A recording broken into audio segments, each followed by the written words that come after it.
Welcome to the 11 Warriors show for Thursday, April 4th, 2024. I'm Jason Priestess. He's Chris Lauderback. That's Kyle Jones making an appearance on the 11 Warriors show. Kyle, how's your day, buddy? It's been great. No glitches. It's been a beautiful day in Chicago.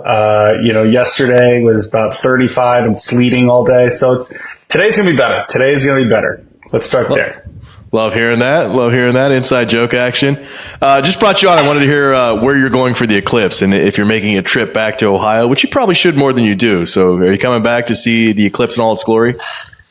I wish I could make it all the way to Ohio. I think I'm going to have to drive to Fort Wayne and, set up camp there as close as I can get. It's a really underrated part of the country. If you guys don't spend enough time there, I think you should probably give it a shot, honestly.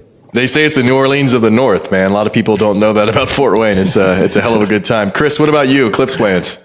No real plans. I assume I'll be in a meeting or something that day. If I'm not and someone hands me some glasses and I can walk outside, then I will do that and I'll go outside and look up, but I'm kind of indifferent, not hating on it in general, but I really don't have any, I'm not going to work very hard. That's for sure. But yeah, I think the wife and kids will go check it out and, hey, good on them. But I'm whatever. Good. Got it on record. Chris, not a sun hater. Moving on. Let's talk about some sports, man, because there's some happenings right now at the WAC. Saturday was Student Appreciation Day. We've got a really, really interesting quarterback situation. Buckeyes, of course, had, Kyle McCord, Devin Brown, Lincoln Kienholz last season. Kyle took off. Is at Syracuse now. The Bucs brought in Will Howard from Kansas State. Most presumed he would be the starter heading into this season, if for no other reason that Devin Brown can't seem to stay healthy. But Julian Sayin, the top-rated passer in the class last season, was Alabama for about 11 days and transfer portal to Ohio State when Nick Saban resigned. So you got guys at the scrimmage, saying, wow, man, Sayin can sling it. He's got really good touch, a nice release, super smart. I know his brother's a quarterback at Penn. His sister played soccer for the University of Chicago. Comes from a really smart family. And then you got other guys on the beat saying, Will Howard couldn't complete a pass over 20 yards on Saturday. Chris, start with you. What are your thoughts on the quarterback situation and where it's going to go? It is interesting that through this many practices, whether media was there or just what you hear from the scuttle coming out of it, from other sources, I have yet to hear anybody say, Devin, that Will Howard has looked good. Maybe okay here and there, whatever. But I feel like even Denzel Burke once upon a time was almost kind of saying, expected a little bit more kind of thing. So I don't know exactly if he said it like that, but I've yet to hear a glowing review kind of thing. I've heard, hey, more time in the system and all those kinds of things, which I tend to believe, quite frankly. I mean, he's played a lot of football. But yeah, what we've seen so far sounds like it leaves a little bit to be desired. I would wonder, Kyle, your perspective of just, you watch a lot more film certainly than we do of just, to me, I feel like there's got to be some ramp up time and that kind of thing. And that, this halfway through spring ball in a new system, in a new city, with a different stat, all that different players, that you would expect that maybe it would, that it would take a little bit. So I'm not really freaking out yet. I wish I was hearing more positives because I do feel like when August rolls around, they would probably say that Will Howard's going to be the starter, but I'm trying to figure out, okay, how much pressure is that on that reality, or is this really just part of that ramp up? And because we're just so thirsty for info and spring ball's going on that it's easy to read a lot into what little we do get to see. So yeah, Kyle, I guess maybe same question Jason asked, I would have for you and just add on to it. What do you think about, maybe that ramp up as you get into summer and, there's still a long way to go before real football starts. Yeah, I think the Devin Brown comparison between Howard and Brown is certainly a little bit weighted in Brown's favor right now because he's playing in a system that he's much more familiar with, right? He understands the nomenclature. He understands, frankly, more than anything, the talent around him. He's comfortable playing behind that offensive line. He's comfortable throwing to those receivers. He's been doing it for the last couple of years, even with the inclusion of, Jeremiah Smith and some of those other young guys. But they've got more chemistry. And I think, that's where you start to say, if anybody's watched Will Howard film, it's not for a lack of arm strength. That guy's got plenty of arm strength to throw the ball down the field. You think and you hope as a Buckeye fan that this is an issue of him just not being familiar. If you're rotating, especially if you're not consistently playing with the ones or playing with the twos, and it sounds like they might be rotating Howard and Brown and even some, Sayin, Kienholz and those guys, then you're not throwing to the same guys every time, right? And so as you start to have more consistency, more reps thrown to the same players, you're going to just develop, better chemistry on those deep balls. We'll see what happens, but that's why the Sayin hype, I think, is really interesting, because this is a guy who's got, the same amount. Now, granted, expectations are very different. And I think that's one of those interesting pieces, is no one expected Julian Sayin to be competing for this job. And I'm not willing to say that he's actually competing for this job right quite yet. I mean, let's see what happens at the spring game. Let's see what we start hearing come late August. That's when we'll start to know if that's for real. But, you've got a really veteran team here, and I think it's a question of what do you need from the quarterback position. You need consistency. You need leadership, right? You need people to keep that huddle calm. You need the people to, a guy to distribute the ball to all that skill talent that's there. Yes, you need that person to be able to throw the ball downfield consistently and have that threat, but that's just a very small part of the equation and what you're looking for from a quarterback.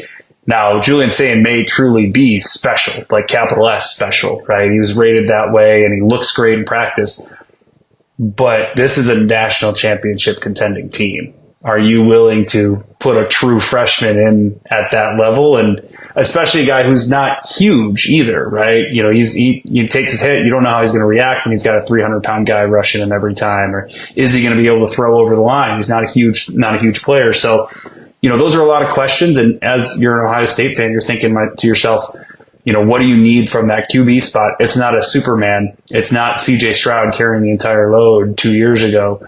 It's someone to get the ball to all that skill talent. Yeah, you do wonder if that's going to come into play with the rest of the talent on the team, if you just want someone to make the safe pick. But, Devin Brown took the first team reps, I guess you could say, at all the practices and scrimmages we've seen so far. Sayin's killing it. Will Howard threw a nice wheel route to Judkins. Lincoln Keenholz, throwing the ball well too. And then Aaron Nolan with a few reps, probably a good fourth in that order if we had to be real about it right now. I'm going to put you guys on the spot in April. When does Ryan Day pick a quarterback as a starter, and who's it going to be? I'll go first. I think it'll be similar to last year. I think it'll be mid to late August. It'll be, maybe 10 days before the season starts, something like that. And at this point, I still think it would probably be Will Howard. I don't think he's going to wait that long. I think I think Day's going to want whoever the quarterback is to win the job, right? They're not just going to get handed the job, but I think that he's going to give it to someone early enough so that they have that leadership quality. Because I think that was, something that was a little bit missing last year, was that who is the guy?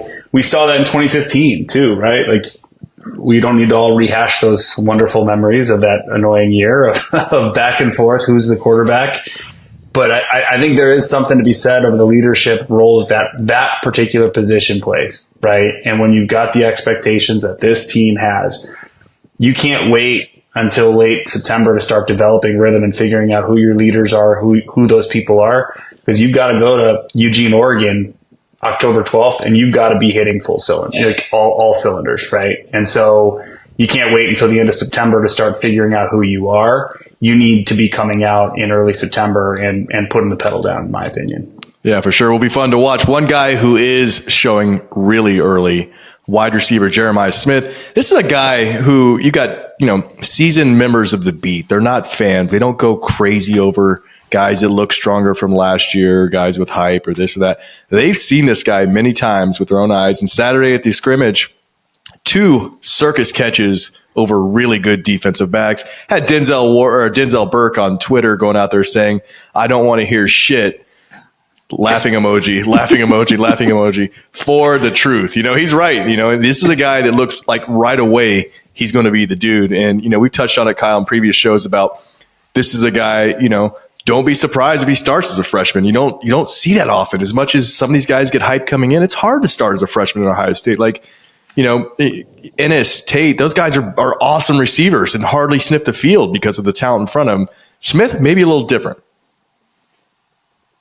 Yeah, I mean, his body control for someone that age is really impressive. And you saw that on the clips, the highlights that we all saw.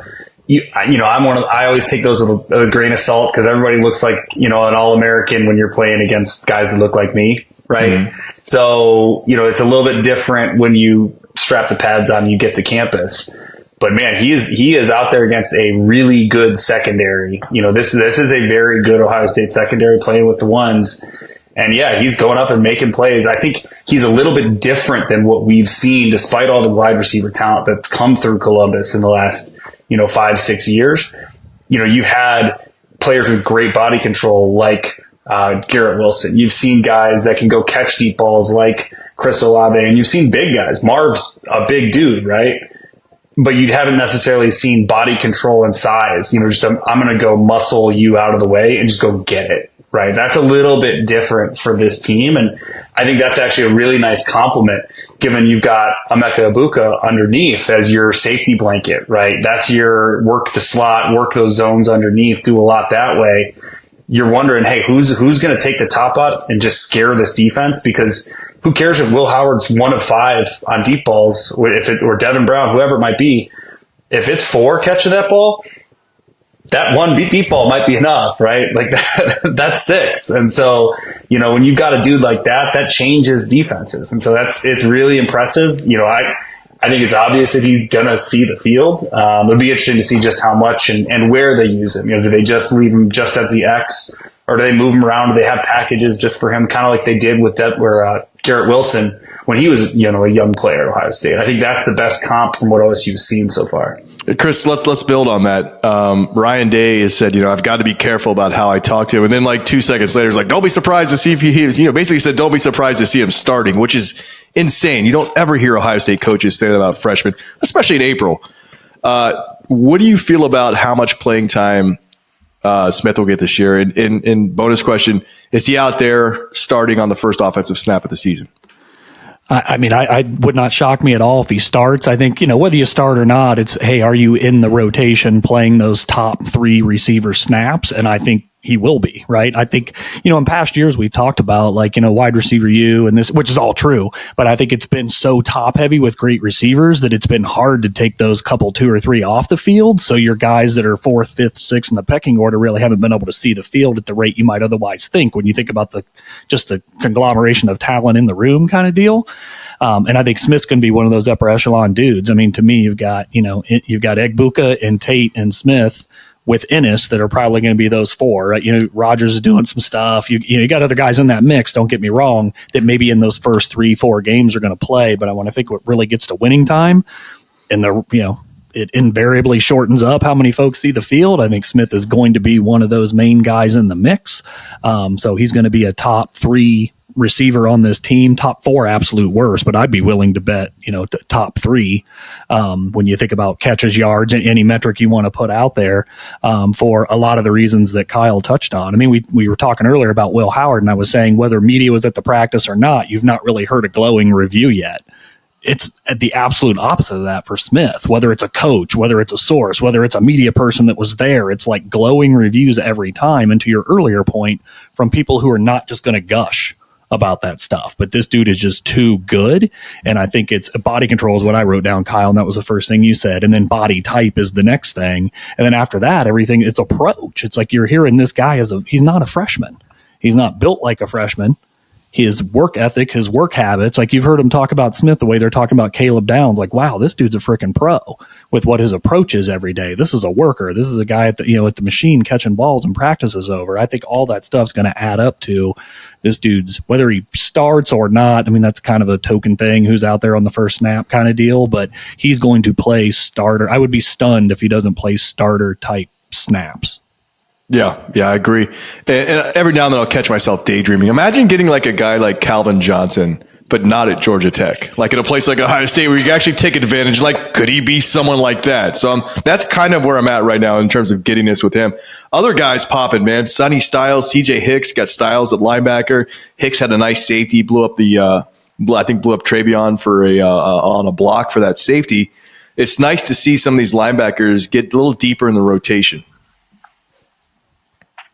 Yeah, I think Hicks he's popped a little bit more. Obviously no one's showing the basic inside run clips when they're putting this stuff online. A nice inside zone with 7-on-7, but not the fun 7-on-7. No one's posting those online. But when you do see some of these full team drills that make it outside of the WEC, there's one play, I think that came out of Saturday's scrimmage where CJ Hicks put Donovan Jackson on skates. I mean, he just bull rushed him in a nice A-gap blitz and, he put him right in the quarterback's lap. Donovan Jackson's got 80 pounds on him, right? And he's been a starter for 2 years at Ohio State. That's saying something. That's making a move if you're a young linebacker. Now, granted, I'm going to be the first one to be like, hey, run gap integrity, and you got to make sure you catch the flow and read the guard and all that stuff, which is candidly more important at the end of the day from that spot for what you're looking for than, an extra pass rusher. But to have a guy with that athleticism, that pedigree, to start playing with that kind of speed and that kind of aggressiveness is a positive thing. Because I think that will linebacker spot, candidly, in my mind, that's the biggest question mark on this defense. That's the only question mark in my mind on this defense is who is it? Is it Sonny Styles learning a new position? I think he's going to be more of a Sam backer when they play some 4-3 looks. Is it, CJ Hicks? This is somebody else, right? Like that's the question is can they rely on that person? Or is this hey, we've just got to kind of make up for it. And then on third down, we're going to drop one of our safeties in there and basically play a dime package. I don't think we know that yet. And I think, it's good to see that people are talking about it. Good to hear that. We'll find out in September, candidly. Is he able to play at that speed and be the kind of player that Ohio State needs from that position? And this is one of those things where, practice reports aren't going to be the thing that tells us. It's going to be when the pads come on in September and you've got a different color jersey across the field for view. That's when we're going to find out who's ready. Yeah. And Chris, another guy that's gotten rave reviews, and we knew he would because he's got the pedigree from his time at Ole Miss, is Quinshon Judkins, man. Caught a really, really nice wheel route from Will Howard in the scrimmage. Looked good in space, man. He's got speed. He's a physical guy. What are your expectations for Judkins in the two-headed backfield this year? Yeah, it's obviously huge to get him just with, not just Travion's injury history, but I think you've heard Day and others talk about just if you achieve your goal this year, the season is a hell of a lot longer than it's ever been kind of thing, right? One, you're paying extra games because you're making the playoff, but, you still have it's just a long haul. Would they say like you could play a max of 17 games or something like that? I think with Trey's injury history, having a true backup that really is a starter, I think will be huge. I do, just even from watching a lot of the Ole Miss highlights, I think Judkins is awesome, but I feel like Travion is kind of a next level running back with what he can do as a runner also, but definitely as a receiver too. And again, no slight to Judkins. I think he's a hell of a running back, but I do slot Trey, ahead of him in the pecking order pretty clearly in my own mind. But you're going to need both of them, and you may need, the pair and a spare as Trussell would say, you're going to need some other guys too, probably over the course of a season. There's no reason for him to either one of them take a bunch of extra hits against a Marshall or a Western Kentucky or whoever's, on the schedule early, right? Your goal is to be healthy at the end of the year, not win 60-0 in a second week of September kind of deal. So I'm expecting a lot from Judkins. I'm expecting him, games where you'll be able to ride the hot hand and kind of mix up, with just the wear and tear. I think that's why they are both excited about this, right? Like they both know that they're going to get to the next level. They know their position is devalued at the next level. They know not having how you can minimize miles on the odometer going into the next level is critically important. So I think these guys are just going to have great chemistry and really, kind of just play off of what each other does as strengths. And I've not heard or seen anything that doesn't give me supreme confidence that you're looking at, I don't know if both would go for 1,000 or what that would look like, but you're looking at two legit guys you could hand the ball off to and feel very, very confident you could win a championship game with either one. Yeah, I think Judkins is such a good compliment. I think you said well, Chris, where they have contrasting styles in a way. I mean, Judkins, you watch his tape, his balance is it's excellent. It's NFL caliber balance where he's not getting tripped up. You don't see an arm just get reaching out from a guy who's halfway getting blocked and it hits him in the thighs and he falls down a yard later. Those don't bring him down. You've got to take this dude down to get him down. Is he explosive as Trey? No, but that's fine. Think about the games Ohio State's lost over the last few years. It's that you need somebody to just get you 5, get you 4, get you 4, get you 6, get you 4, right? You need that guy. And that's what Judkins can give. And then the complement to Henderson, right? So you get 4, 4, 4, 6, 4, and then all of a sudden you swap out backs and it's 60. Right. That's the thing is it's such a nice compliment to have and to have two different guys to use in two different ways, opponents have to prepare for two totally different, types of players, right? You play the run one way, and then you put number 4 back there, you're playing it a different way, right? So that alone just provides enough of a challenge to opponents that I think it's a huge plus for Ohio State. Yeah, and Chip Kelly is a guy that's, got to be just so excited about having these two and thinking about ways to use both of their strengths in different times and different situations. And if there's anyone that can leverage that really well, it's that guy. Speaking of someone that's got to be excited, new running backs coach was announced. Carlos Locklyn, 46, comes here from Oregon. Ohio State signed him to a 2-year deal. He spent the past 2 seasons at Oregon as their running back coach. He had a really good running game up there. 6th 2 years ago nationally in yards per carry, 3rd last year in yards per carry. Bucks will pay about $370K for it's part of his buyout. Came down a little bit and saved him some money. But Ryan had a really interesting quote about him. He said he liked how he came up in the business and he's not from a football family, kind of had to figure it out on his own, which would be like any one of us three, joining in the football coaching ranks. We'd have a lot to learn. We don't have a dad sitting around the table at night saying, this is what football practice is. This is how you scout. This is how you do that. So a lot of respect for him. And Day touched on it. And his background's really interesting, man. Running back at Chattanooga from 96 to 99.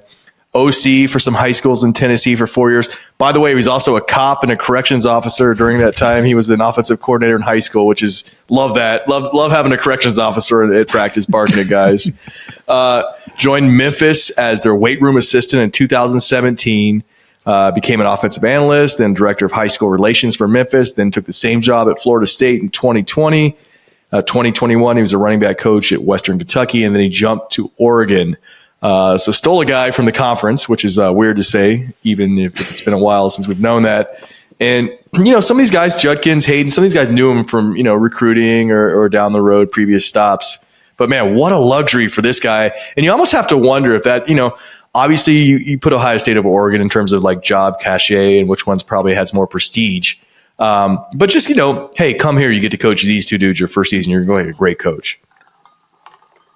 Yeah, I think honestly one of the biggest things that it's going to do is help in recruiting in a way that people might not totally understand, in the sense that coaches are going to love this guy. Mm-hmm. Like the high school coaches that they talk to on a daily basis, they look at a dude like this and they say, that's one of ours. Mm-hmm. They say, you were a high school offensive coordinator you were a grinder, right? You were somebody who's been where I've been.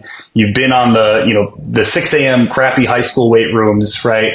And then, it's cool when a Brian Hartline and a James Laurinaitis come back, right?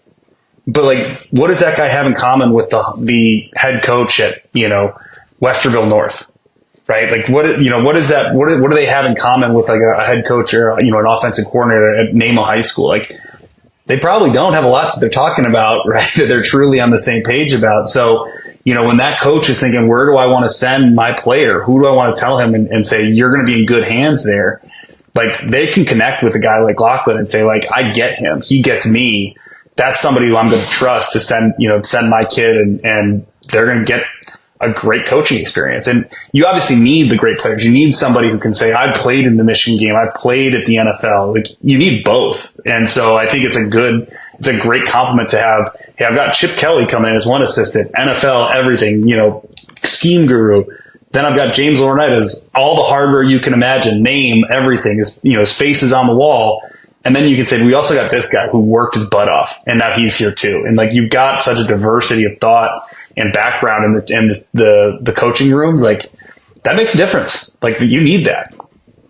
I love it. Yeah, I think that's a great point. I had not really thought about it from that angle. I really like it. I also, Jason and I talked on our last show, I think of, I felt like this was a chance to do kind of what they did with Gary in the secondary, right? Where you've got all these established guys around him. Go find a guy that's been around, but, could evolve into a home run kind of thing, right? And really, get some roots down for a little while. And I think that Locklyn could be that guy here. You got Chip Kelly, you got Ryan Day, you got Hartline, who's not been in the game as a coach as long, but like you said, I mean, definitely has the pedigree, definitely has, the name and things like that. And you bring in a Locklyn that's going to be, kind of that hungry guy that, different levels of folks can relate to. I love it. Maybe a lesser point, because I think a lot of good schools are running multiple running backs, but he's also familiar with kind of like this 1-2 punch kind of deal, right? I mean, Bucky Irving, right? I think was a leading rusher at Oregon the last couple of years, over $1,000 each year. But the backup, two different guys, I think went for like 800, something like that. So guys are definitely in the mix. You're training too. You're figuring out how to mesh both in, because that's not always going to be Day's call. Alford was deciding who was out there, and I think Locklyn's at least familiar, maybe not on this level with nobody is with Trey and Judkins, but having that and figuring out how to play off that and run the hot hand versus manage mileage and all that kind of stuff is probably not a foreign concept either. But yeah, I'm excited about the hire. I mean, what they say, they interviewed about 7 guys. Something like that. Well, I think Alford's last day was March 13th or something. So it's been a minute if we're sitting here on April 4. So, got to be confident that they sifted through some guys and found the guy they really want for the future. For sure. And Locklyn will head back to Oregon on October 12th when the Buckeyes face the Ducks out there. A little bit of a homecoming for them. Some really good quotes coming out of media availability and some of the scrimmages and practices at OSU's spring camp. And we don't normally get into these in this fun way, but we're more information based. But like some of these are just too fun not to talk about. The first one's from James Laurinaitis. Ask about what kind of guys he wants to see, what he wants to see out of them to see the field. He said, quote, "If you loaf on the field, you're a traitor and you should just go play for the other team." And like, you know what? I often think traitor is a word that's just thrown around, casually and not deserving of the weight that it has. But in this case, I think James is right. You are a traitor if you loaf on the field. And I think that we should start referring to guys as traitors. Like if a guy's gets pancaked or is soft on a play, he's a traitor, right? Guy's a traitor. Yeah, it was funny, but it was also just like dead on. Yeah, I thought that was awesome. Real quick, he also said that I loved was that he talked about one of the great things at Ohio State is that he's going to be pushing all these guys and that they should all understand that he's trying to out recruit them kind of thing, because that's what helped him in the NFL was that he knew that they were trying to outdraft him, basically outdraft his position. I just thought he went from something really funny that's definitely true, Jason, to your point, but then something even more poignant of like, man, you're thinking about you're trying to build this competition while you're touting this brotherhood and all these other things, but that basically, yeah, I'm trying to get better guy than you, either on the roster or through, the portal or high school all the time. And you should be hungry and thinking about that to avoid that happening to you. And that, hey, if you buy into that, that will also help you at the next level. I just thought it was very interesting. But Kyle, I think you were going to add on to the traitor comment there. I mean, that's just an elite all-time football guy quote. I mean, that is just, I'm buying into all of the tropes, and I appreciate that a guy who's in his first, first year as a real assistant, headset coach, he's just going all in. I almost wonder if like this is not his shtick the way that like Kerry Combs knew that he was kind of like overdoing it and some of that, like he knew the character he was playing. Like I want James to never know like how much people appreciate it. And he's like absolutely sincere of like, yeah, I take it seriously. Like you offend me by not running hard on that kickoff that went out of bounds. Like, cool, man. Like, yeah, sure. That's like never break character. Never forget the bit. Yeah. Go for it. Reminds me a little bit of when Spielman was trying to put his name in for the job that Tressel ended up getting. And he's on the radio like 2 weeks before talking about chopping someone in the neck. And you're like, whoa, like you can't say that stuff if you really want the Ohio State job. But yeah. Another fun one this week, not a direct quote, but Caleb Downs said he liked to watch certain guys in the NFL film and watch their game and learn from them. And mentioned Antoine Winfield Jr., a little bit of a bittersweet quote because I think we're all still salty that the kid did not play here like his dad did. But nice to see Caleb's watching him. The tight end coach Keenan Bailey, this is a good one, on whether he'll play the youth. He said, quote, "Give me a true freshman who can play tight end. This is Ohio State. You got to block Jack and JT. You're dog tired. Next play, you're getting covered by Downs and Lathan and all of those guys. Are you kidding me? Is this the NFL? No, it's Ohio State." Love that. Just elite recruit speak. I mean, that is one of those, like, I'm speaking to the media, which we think, like, cool, he wants to talk to you and to us. He's not talking to us. Like, that is absolutely a, like, hey, 4-star recruit from so-and-so place that I talked to last week on the phone, let me put this out into the internet ether so that you can somehow hear it, and it makes it to you in the meme format. And like, oh yeah, elite, just like 4D chess stuff here. Love it. Yeah, he's thinking 11 Warriors, turn this into a quote graphic, put it on Instagram, let it get shared. Yeah, good point, man. DM this to this kid. It'll be great. Oh yeah. Yeah. Is this the NFL? No, it's Ohio State. That should just be the motto of the team. Is this the NFL? Nope, it's Ohio State. Spring game. Yeah. Spring game is Saturday the 13th. So what's that, about 8-9 days out? First nationally televised spring game on Fox. That's kind of a big deal. Ryan Day was on the radio earlier in the week, said 40,000 tickets had been sold already, well ahead of the 30,000 that had been sold last year. They had a good crowd last year, too. So I think they're expecting around 100,000 in the shoe. And honestly, some spring games are great and some aren't. And this is a great one because there's so many new dudes this year. Who doesn't want to go see Caleb Downs or Quinshon Judkins or Jeremiah Smith or some of these guys that, get a chance to see them in the shoe, get a chance to see what they can do. We're going to have one guy blow up that will never play this season like we do every year. And can't wait to see that happen. What are you guys looking for in the spring game? I want to see where Downs plays. I really hope that they they may not, candidly, like they just don't want to show it, or they're just like, you know what, you're going to play free safety and be 30 yards in the middle, playing center field. That's it, because we don't want anyone to know exactly how we're going to use you. Because to me, he's the most interesting schematic piece on this team. From just an unknown perspective, like he unlocks a lot. To the point of Antoine Winfield, like he can do so many things as defender. That where do they use him? How do they use him? I know they're having to practice all three spots, which speaks to his diversity. Maybe that's just because they want to make sure they're good from an injury perspective. Maybe because they are going to play him at all three spots, and they're going to have all these different packages like the NFL. I mean, that's what they do at the next level. Is 1 week you're playing free safety, 30 yards downfield. The next week you're playing slot corner. The next week you're playing will linebacker, and that's how safety is now. And I think they know that they've got a guy like that, and so I want to see it selfishly because I want to be able to break it down and talk about it for 40 minutes. But I could also see where they're like, yeah, there's no way we're showing this to anybody until we get to Oregon. Even like we're not unwrapping this until then. Yeah, it's interesting because I'm interested to see Downs as well. But the spring game is just so tricky. Like there's so much hype for it. But the two things I want to see, I feel like, are going to be the hardest to evaluate if it's going to be a thud situation. The right side of the offensive line, like you talked earlier, Kyle, like on the defense, it's definitely Sonny, CJ, weak side linebacker. What's going to happen there is the biggest question mark on the defense. But on offense, I feel like it's the biggest question mark, and it is like the biggest question mark because I don't know how confident I am in how it's going to turn out at this particular moment is the right side of the offensive line, right? Like Montgomery's been playing at right guard. Has still got Fryer at right tackle.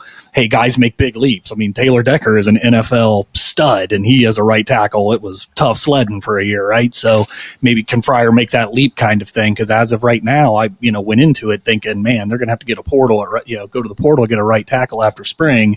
I'd like to know after this, do we still have that same thought? Do we feel any better? Will we have enough game reps to be able to kind of draw a conclusion there, since clearly it looks like Montgomery's more of a right guard? And then on defense, I think it's exactly what you said. I felt like Sonny moved to linebacker. I was worried that was out of necessity because they just weren't sure Hicks was ready to make that leap and be the guy. Now it feels like, hey, maybe they are feeling pretty confident in him, but maybe Sonny and maybe those guys can be almost platoon based on the need of the play and that kind of thing. So would love to be able to see that in this. Depending on the format, it's a little hard, to know if we'll learn a lot there or not. But otherwise, it's obviously got to be the quarterbacks and Jeremiah. You just want to, they're going to throw the pill around. So let's see who's got some accuracy. Let's see Jeremiah and Denzel. Let's see some of those matchups. So yeah, it should be a really fun afternoon. The basketball portal is alive and well. On Tuesday, Buckeyes got some good news. Meechie Johnson was transferring back to Ohio State. Johnson, of course, spent his first 2 seasons in Columbus. Then the last 2 in South Carolina. He'll have 1 year remaining, and they'll play in this season with the Buckeyes. He was second on a good Gamecocks team with 14.1 points per game last season. Definitely a big addition to get back. But the next day, which would have been yesterday, Roddy Gale Jr. entered the portal. Gale spent 2 seasons with the Buckeyes. He was third on the Ohio State team in scoring this past season at 13.5 per game. and, a few assists, 4.6 boards a game. So one guy in, one guy out. What's your take? I think it's hard not to see how those are connected.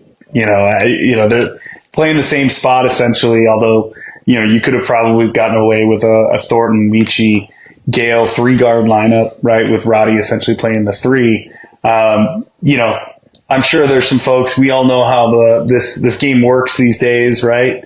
I'm sure there's some folks in Roddy's ear. It sounds like St. John's has been making a push for him. That's the scuttlebutt out there, is that they've been, thrown some money his way to tempt him to enter the portal. So, it's hard to say if which came first, if Diebler and the staff expected Roddy to get tempted to leave and, made up for it by going and getting Meechie, or vice versa, right?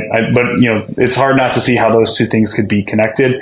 Regardless, not great to lose a decent shooter in Roddy. Meechie he was a good scorer, but not a great shooter. Certainly not when he was at Ohio State. And the numbers don't really bear out an elite shooter by any means, at least from deep, since he's been at South Carolina. Also very slow paced team, South Carolina. I think they were good, but not the kind of pace that Ohio State fans are hoping to see. Walk the ball up, take your time kind of thing. So, it'll be interesting to see how he fits in, and, is that part of what Ohio State does differently this year? Is it a slower paced team that, is a little bit more, ball control, if you will, in the basketball sense, really working the shot clock, kind of like those old Bo Ryan Wisconsin teams.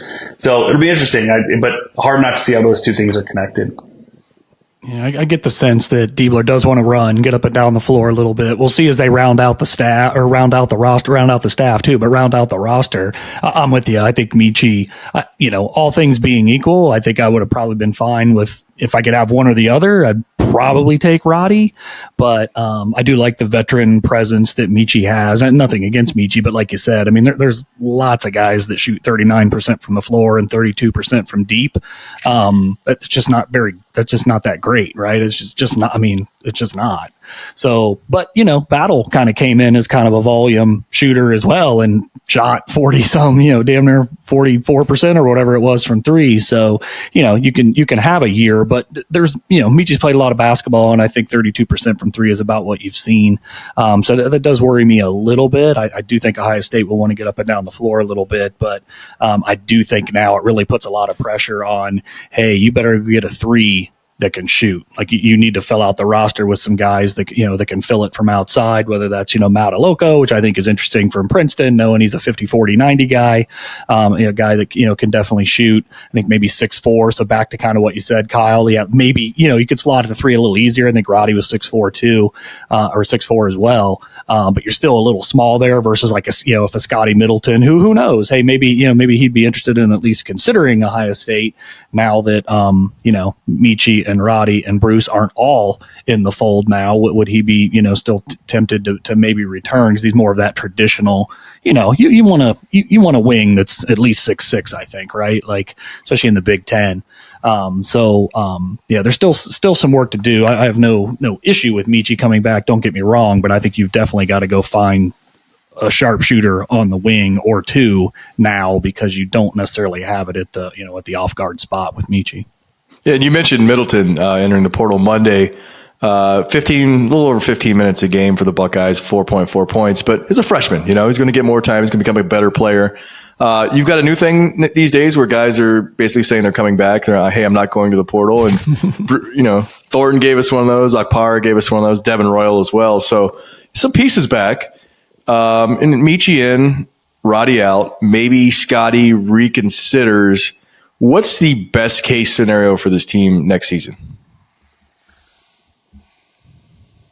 I mean, finish top half of the Big Ten that sounds not that exciting, I'm sure. But if this team finishes in the top half of the Big Ten, that's a win, candidly. Because you're also probably, if you finish in the top half of the Big Ten, you're probably making a tournament. Yeah. Let's be honest. 18 teams. Right. So, maybe ninth doesn't get you in, but, if you're finishing 6th, 7th in the Big Ten, you're still probably getting in. And I think that's the target that I've certainly got for this team, is if you got to make the tournament, because I think that's Ohio State's never going to be a basketball school, like truly a basketball school, but I think there are certainly expectations, right? And I think making the tournament is the expectation for this program. And frankly, there's no reason why they shouldn't be making the tournament every year. So there should be the talent with, again, you mentioned the veteran talent. You know, there's one of the things Holtman did was he went young at a time when the entire sport was going old. Didn't really work out for him, but now his replacement has a veteran roster at a time when a lot of the sport is trending younger. You know, we're going to be on the last year of the guys with an extra COVID year. So, you know, pretty soon we're going to get back to a little bit more normal balance of, you know, upper versus underclassmen. And now Ohio State's suddenly going to have a team full of upperclassmen. So I think they've been through it. They've been through highs. They've been through lows. You know, shoot, they beat a team in the Final Four, right? So this is a team that should be able to say it's not that we can't do it. It's can we do it every night? Yeah. Chris? I just think it's too early to really answer the question because you don't know what the roster is, right? Like expectation wise, as a fan though, like as a fan, like what's a good outcome for this team next year? As a fan, you know, to kind of quell the fan base. For me to be considered an acceptable season, they've got to make the tournament for sure. To your point, Kyle, but I think yes, I know it's expanded Big Ten, but you know you need to be fifth, no worse than. I mean, let's go. You know, I mean, the whole thing was, hey, you know, Diebler's he was the lead recruiter. He can recruit talent. Well, let's see it. Because the portal's wide open, right? I know you have to have a bag to come with it kind of thing, but, you know, some of these guys act like they're ready to step up on the NIL front. Well, then let's see it because there's talent out there to get. And so far, you've brought in one, but you've lost one where I really think different strengths in those players' games in Roddy and Meechie, but I think they largely kind of cancel out. Losing Roddy's not a huge deal if you're bringing Meechie in and vice versa, right? Like if you didn't bring in Meechie, but you kept Roddy, the roster isn't dramatically different. The play isn't dramatically different. So it's, okay, what are you going to do now? If you've lost Middleton, who I think was coming on at the end of the year, he was shooting well from three. He was evolving as an on-ball defender for sure. And not help side maybe as much, but definitely was showing some flashes. I think he was ready to make a leap. Devin, I think, is ready to make a leap offensively, but another, you know, defensively, not sure that, you know, he commits a lot of fouls and just has some growing up to do on that end. I mean, that's just life in the Big Ten, right? So you've got to round it out with guys. I mean, if you go into the season, no disrespect to Evan Mahaffey, can that be your starting three with this team? Not if you want to win a bunch of games. Who's going to score points for you? So I think that, you know, there's a lot that needs to happen over this next couple weeks here to really round out who's going to be in the fold because they've definitely got some work to do if they're going to make the tournament next year with the roster construction, in my opinion. Yeah, well said. Last bit, the Houston Texans acquired Stephon Diggs via trade yesterday. Over under passing yards for CJ Stroud next season, 14,000. Over. I'm over too, man. Are we counting postseason games too? Does that count? No, right? just regular season, 14,000. Oh, all right. Well, yeah, it's a close one. I'll still probably end up taking the over, but yeah, that is quite a pickup, man. That offense is going to be electric. Don't let that dude have good receivers. It's almost like someone should have known that before. Yeah. He, you know, maybe there's some tape somewhere of him having good receivers. Maybe. Yeah, it's out there. Gotta look for it. It's out there. But I mean, dude made Tank Dell look like an All-Pro. Like, what's he going to do to Stephon Diggs? I mean, goodness gracious. So excited. He's been getting out a little bit too, hitting the media circuit. I saw he was in a cold bath the other day with Kevin Hart on some YouTube show, and they were like getting an ice cold bath, and like he's having some fun, man. It's nice to see this personality from, because he was so bottled up at Ohio State in terms of his emotions and personality. And it's kind of cool to see this side of him. Yeah. I think he, you know, when he was at Ohio State, he always seemed like he wanted to say the right thing, and he did. You know, he never gave people bulletin board material. He never did that kind of thing that, you know, was going to make some talking head somewhere talk about, oh, this kid's got the wrong attitude or anything like that. You know, he was always focused on football. He was always doing the right things at Ohio State. But, you know, he didn't come off as, you know, this absolute magnetic personality. And I think now that you're in the pros, and that is part of it, right? The NFL is entertainment. And I think he's gotten some good coaching off the field to say, hey, let your personality shine. Let this side of you that, you know, maybe you kept away from the cameras. That's actually a good thing in this league. People want that. That's going to help you. And, you know, luckily not everybody has that, right? But it's obvious that he's got that side to him. And so it's nice to see, and have the success that he had to allow him to express himself in a way that, you don't always see. Yeah, I think you hit it. His success is enabling that for sure. And as you get older, a little more confident, knowing you're doing it at this level, all those things mesh up. Probably doesn't hurt. There's some marketability when you do that as well. People know who you are, and you come across as genuine, well-spoken, all those types of things. Well, hey, here comes some other opportunities your way. So yeah, I couldn't be happier for the dude. I feel like, just the most accurate quarterback I have ever, just certainly at Ohio State, right? Just have ever seen. And for him to have this success early like this, and just how that I think can only help the program as well, right? Because Ohio State's had some quarterbacks in college that have done well, but really haven't been able to translate. And knowing that that's happening now, certainly can help the program. And he's coming back, right? Like, I appreciate that so much. Like, he's coming around. I think Dan, our beat guys were talking when he was back recently, from those pro day or whatever it was, but he was answering the last questions from the last guys on the totem pole kind of thing, and it just speaks to the character and the type of dude he is. So yeah, I'm happy for him, and I hope Stephon Diggs helps him take even just that next step, because he deserves it. You're on mute. Yeah, if I'm Ryan Day and I'm recruiting quarterbacks in the future, I'm walking into the house just wearing a CJ Stroud, like it's going to be like an airbrush, like State Fair t-shirt. That's exactly just like CJ, that's it. Like, do you want to be this guy? Come play for me.